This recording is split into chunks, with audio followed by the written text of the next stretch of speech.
శాంతాకారం భుజగశయనం పద్మనాభం సురేశం విశ్వాకారం గగనసదృశం మేఘవర్ణం శుభాంగం లక్ష్మీకాంతం కమలనయనం యోగి హృద్యానగమ్యం వందే విష్ణుం భవభయహరం సర్వలోకైకనాథం.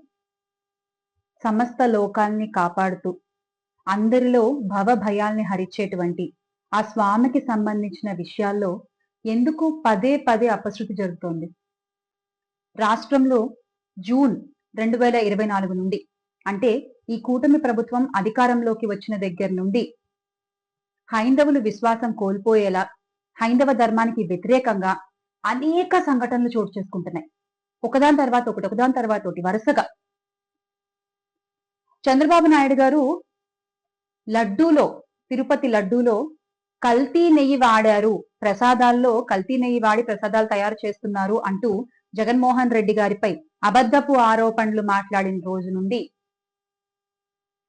ఆ కలియుగ ప్రత్యక్ష దైవం, ఆ దేవదేవుడు కన్నెర చేసినట్టుగా ఉంది.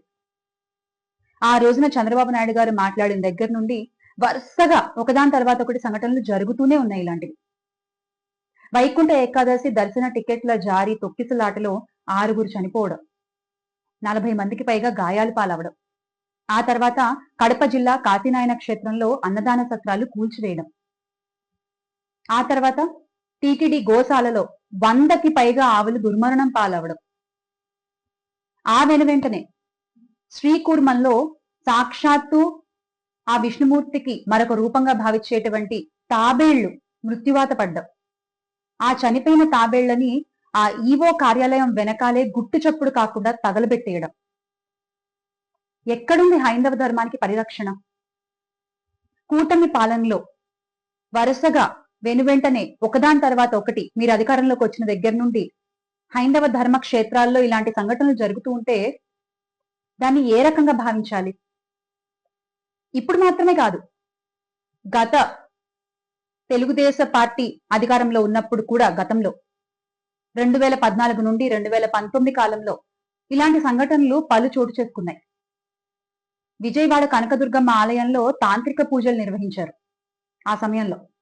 అలాగే కృష్ణా పుష్కరాల పేరు చెప్పి విజయవాడ పుష్కర ఘాట్ లో ఉన్న 28 ఆలయాల్ని కూల్చేశారు. ఆ ఆలయాల్లో ఉన్న విగ్రహాలని చెత్త తీసుకెళ్లేటువంటి వాహనంలో తరలించారు. ఇది ఎంతవరకు ధర్మం? ఇదెంతవరకు న్యాయం? ఆ తర్వాత వైఎస్ఆర్ కాంగ్రెస్ పార్టీ అధికారంలోకి వచ్చినప్పుడు వైఎస్ జగన్మోహన్ రెడ్డి గారి ఆధ్వర్యంలో ఆ ఆలయాలన్నీ కూడా తిరిగి నిర్మించడం జరిగింది.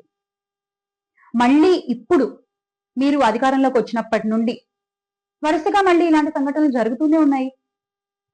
గత మార్చి 15వ తారీఖున కొండపై మందుబాబుల హల్చల్, కొండ మీద మద్యం విరివిగా దొరుకుతోందంటూ చెప్పారు వాళ్ళు. ఆ తర్వాత ఈ సంవత్సరం జనవరి 17వ తారీఖున భక్తులు ఎగ్ బిర్యానీ ఆరగించారు తిరుమల కొండపై. మొన్నటికి మొన్న పాదరక్షలతో సాక్షాత్ ఆలయంలోకి అడుగు పెట్టబోయారు భక్తులు. ఆ తర్వాత పాప వినాశనంలో ఎర్రచందనం చెట్లని ఇష్టానుసారంగా నరికేస్తున్నారు. నిన్నటికి నిన్న తిరుమల ఆలయంపై డ్రోన్ కెమెరాలు ఎగిరాయి. ఈ రోజు తెల్లవారుజామున సింహాచలం చందనోత్సవంలో అపశృతి, రిటైన్ వాల్ కూలిపోయి 8 మంది దుర్మరణం చెందారు.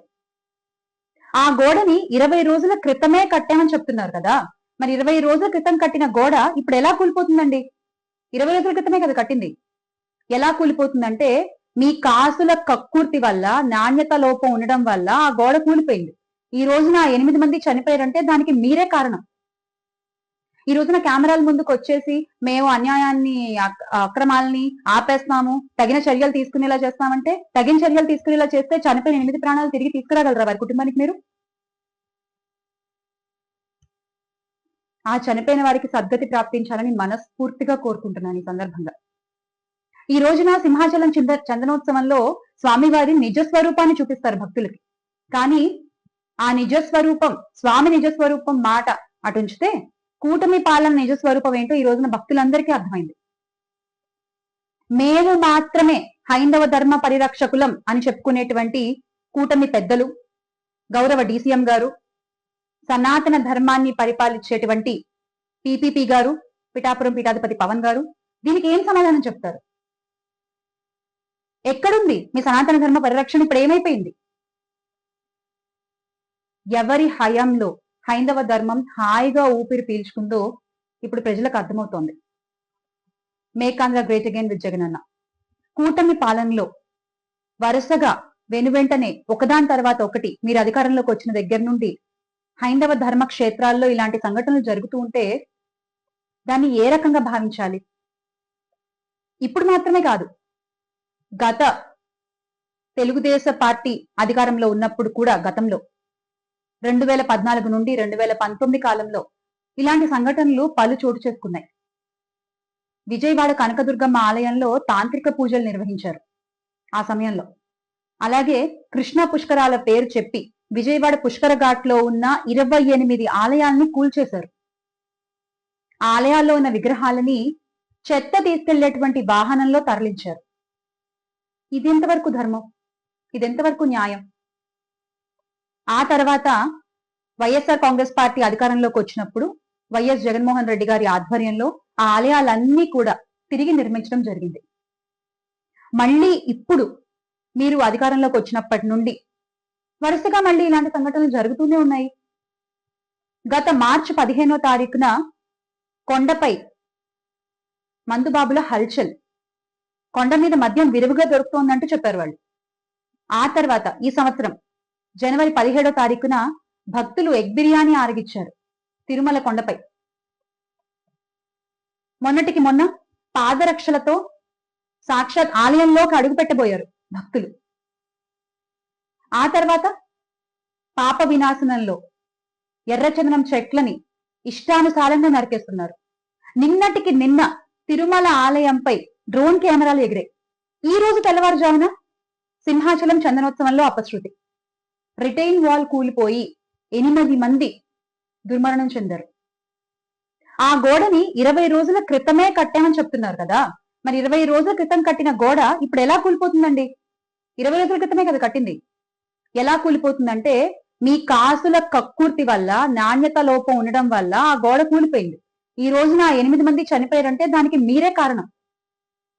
ఈ రోజున కెమెరాల ముందుకు వచ్చేసి మేము అన్యాయాన్ని, అక్రమాలని ఆపేస్తాము, తగిన చర్యలు తీసుకునేలా చేస్తామంటే, తగిన చర్యలు తీసుకునేలా చేస్తే చనిపోయిన 8 ప్రాణాలు తిరిగి తీసుకురాగలరా వారి కుటుంబానికి మీరు? ఆ చనిపోయిన వారికి సద్గతి ప్రాప్తించాలని మనస్ఫూర్తిగా కోరుకుంటున్నాను ఈ సందర్భంగా. ఈ రోజున సింహాచలం చందనోత్సవంలో స్వామివారి నిజ స్వరూపాన్ని చూపిస్తారు భక్తులకి. కానీ ఆ నిజస్వరూపం, స్వామి నిజస్వరూపం మాట అటుంచితే కూటమి పాలన నిజస్వరూపం ఏంటో ఈ రోజున భక్తులందరికీ అర్థమైంది. మేము మాత్రమే హైందవ ధర్మ పరిరక్షకులం అని చెప్పుకునేటువంటి కూటమి పెద్దలు, గౌరవ DCM గారు, సనాతన ధర్మాన్ని పరిపాలించేటువంటి PPP గారు, పిఠాపురం పీఠాధిపతి పవన్ గారు దీనికి ఏం సమాధానం చెప్తారు?